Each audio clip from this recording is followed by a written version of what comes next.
Hello guys, this is doctor Gurus Bala. मैं आज आप लोगों को नीडल प्रीक मैनेजमेंट कैसे करते हैं उसके बारे में बताऊंगा। तो जनरल प्रैक्टिस में क्या होता है, हम जब क्लिनिक में, हॉस्पिटल्स में, लेबोरेटरी में जब काम करते हैं, जब ब्लड ड्रॉ करते हैं, जब एक सैंपल ड्रॉ करते हैं और जब इंजेक्शन देते हैं, आफ्टर इंजेक्शन और आफ्टर ब्लड ड्रॉ, वो नीडल क्या होता है ना, वो हाथ में कभी कभी और बॉडी में कभी कभी लग जाता है, तो उसको नीडल प्रीक कहते हैं। उस टाइम क्या होता है ना, जब एक पेशेंट इन्फेक्टेड होता है तो वो इन्फेक्शन और इंजेक्शन का थ्रो से और नीडल का थ्रो से हम लोगों का बॉडी में एंटर कर सकता है, इसीलिए उसको मैनेजमेंट करना जरूरी हो जाता है। तो वो जो मैनेजमेंट करना है वो हम लोगों का प्रॉब्लम नहीं है, वो सारा देश का प्रॉब्लम है। नीडल फ्री एक वर्ल्ड वाइड प्रॉब्लम है, सारा देश में इसे होता है। ऐसे देखा गया है कि 6 लाख से 8 लाख पीपल फॉर ईयर वो यूएसए में अफेक्टेड होते हैं, तो उसको मैनेजमेंट करना बहुत ज़रूरी होता है। लेकिन उसमें क्या क्या इन्फेक्शन होता है, जनरली क्या क्या इन्फेक्शन होने का चांसेस है। जनरली हम लोगों का जो ब्लड बॉर्न इन्फेक्शन होता है, जैसे कि hepatitis B, hepatitis C, HIV, ये सब इन्फेक्शन होता है।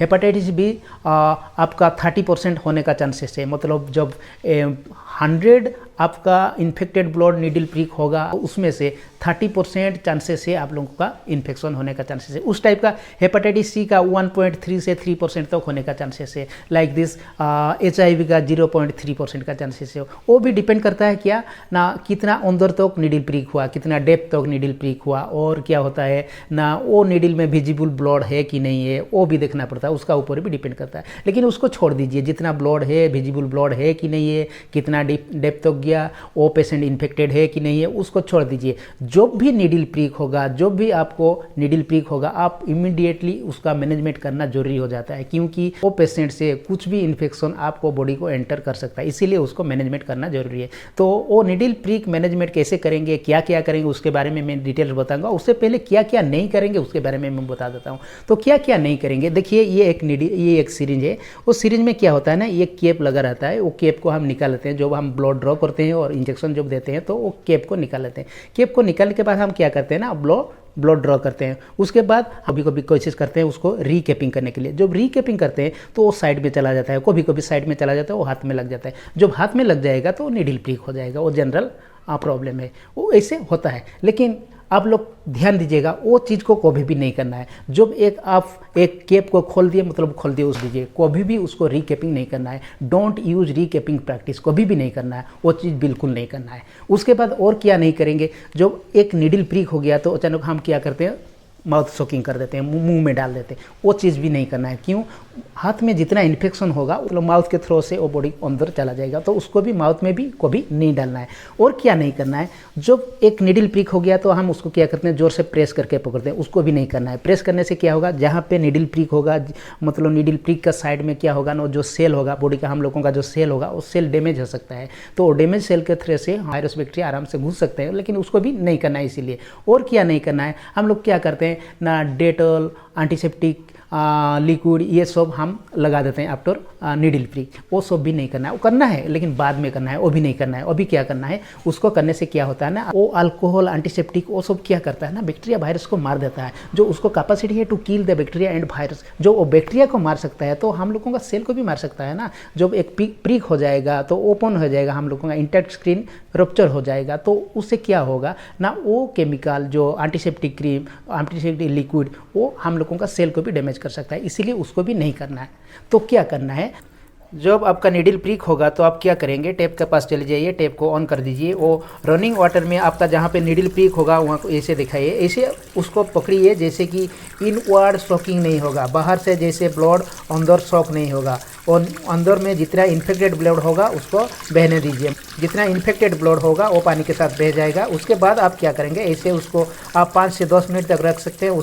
ऐसे उसको पकड़िए, जेंटली थोड़ा सा प्रेस कीजिए, जैसे कि इनवर्ड शॉकिंग नहीं होगा, मतलब बाहर से जितना ब्लड होगा और जहाँ जो होगा वो अंदर जैसे नहीं जाएगा, वो अंदर से बाहर ब्लड जैसे फ्लो होगा, उस टाइप का शॉकिंग प्रेस कीजिए। ऐसे करने से क्या होता है ना, जितना इन्फेक्टेड ब्लड होता है वो निकल जाता है, पानी के साथ बह जाता है।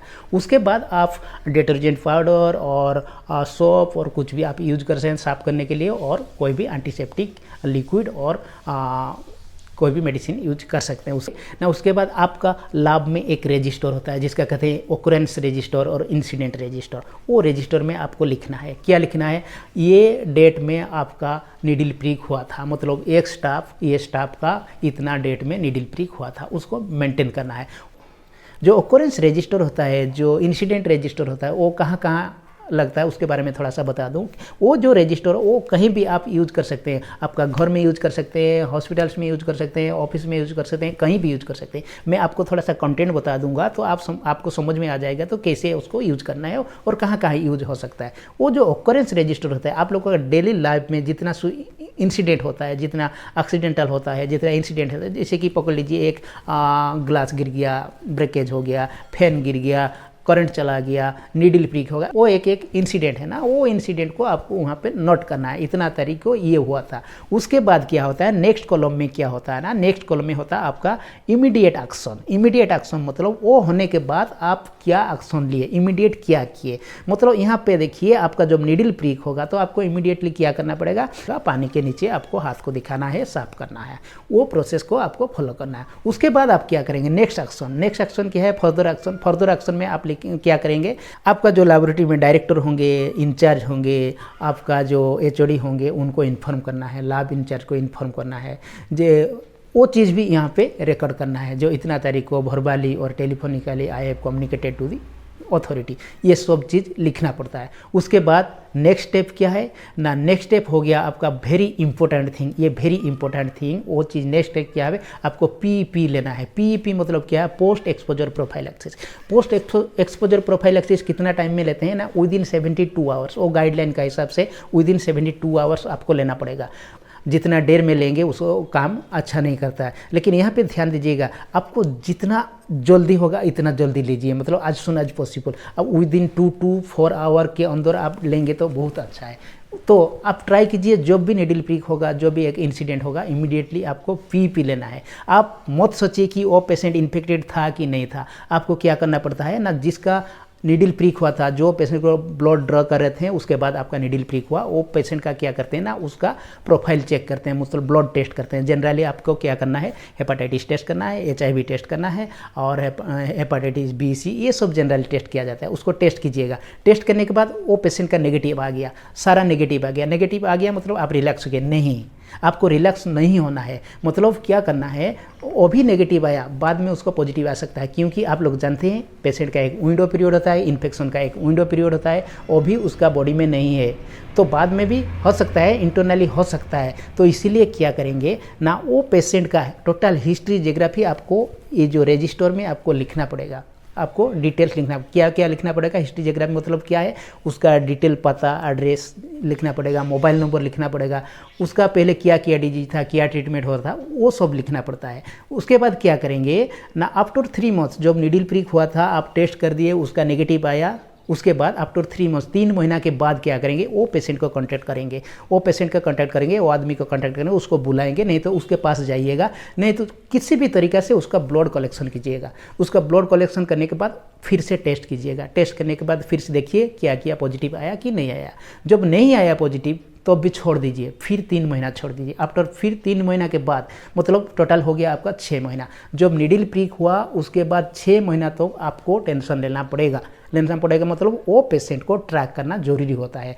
जब आफ्टर 6 मंथ के बाद और एक बार टेस्ट करना पड़ेगा, मतलब 3 बार टेस्ट करना पड़ेगा। जब नीडल प्रिक हुआ उस टाइम आप करना पड़ेगा, सेकेंड टाइम आफ्टर 3 मंथ्स करना पड़ेगा, थर्ड टाइम आपको 6 मंथ करना पड़ेगा। 6 मंथ के बाद आप करेंगे, मतलब विदिन 6 मंथ आपको 3 बार करना पड़ेगा। 3 बार करने के बाद जब नीडल प्रिक मतलब वो पेशेंट का कोई भी इन्फेक्शन नहीं निकला तो अच्छा है, ठीक है।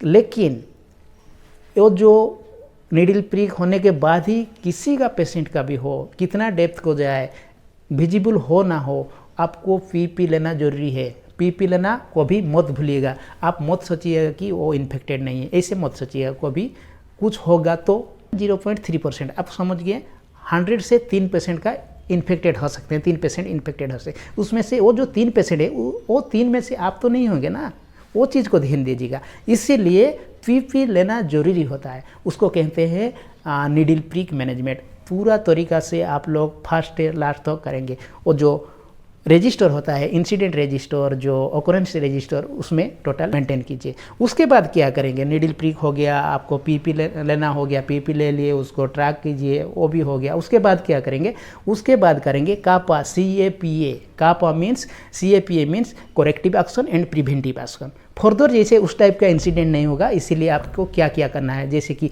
आप टोटल प्रोसीजर फॉलो करना है आपको, मतलब एसओपी फॉलो करना है। एसओपी जैसे कि ब्लड कलेक्शन का एसओपी जैसा है, ये करना है, उसके बाद ये करना है, वो तरीका आपको फॉलो करना है। और नीडल प्रिक नहीं होने के लिए आपको रीकैपिंग नहीं करना है और डायरेक्ट नीडल को डिस्ट्रॉय करना है, कटिंग करना है, जो भी करना है वो सब आप कीजिएगा, स्टैंडर्ड ऑपरेटिंग प्रोसीजर हिसाब से कीजिएगा।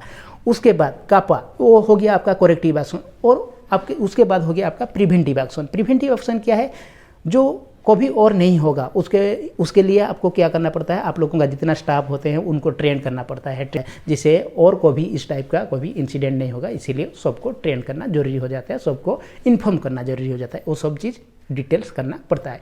तो ये था मेरा आज का नीडल प्रिक मैनेजमेंट का डिटेल्स। तो आज का टॉपिक आप लोगों को कैसा लगा मेरे को कमेंट करके ज़रूर बताइएगा, क्योंकि आप लोगों का कमेंट का ऊपर मेरा नेक्स्ट टॉपिक डिपेंड करता है, नेक्स्ट वीडियो डिपेंड करता है। आप जिस टाइप का कमेंट करते हैं, आप लोगों का रिक्वायरमेंट का हिसाब से हम लोग वीडियो बनाते हैं। तो अभी तक मेरे चैनल को आप लोग सब्सक्राइब नहीं किया है तो सब्सक्राइब कर दीजिए। हम लोग एक स्टैंडर्ड मेंटेन करते हैं, NABL एक्रेडिटेशन का गाइडलाइन फॉलो करते हैं, और जो हाईएस्ट लेवल क्लिनिकल साइंस का जो हाईएस्ट लेवल होता है, स्टैंडर्डाइजेशन जो होता है ISO 15189, उसको हम फॉलो करते हैं। तो मेरा चैनल को सब्सक्राइब कर दीजिए और लाइक कर दीजिए। Thank you.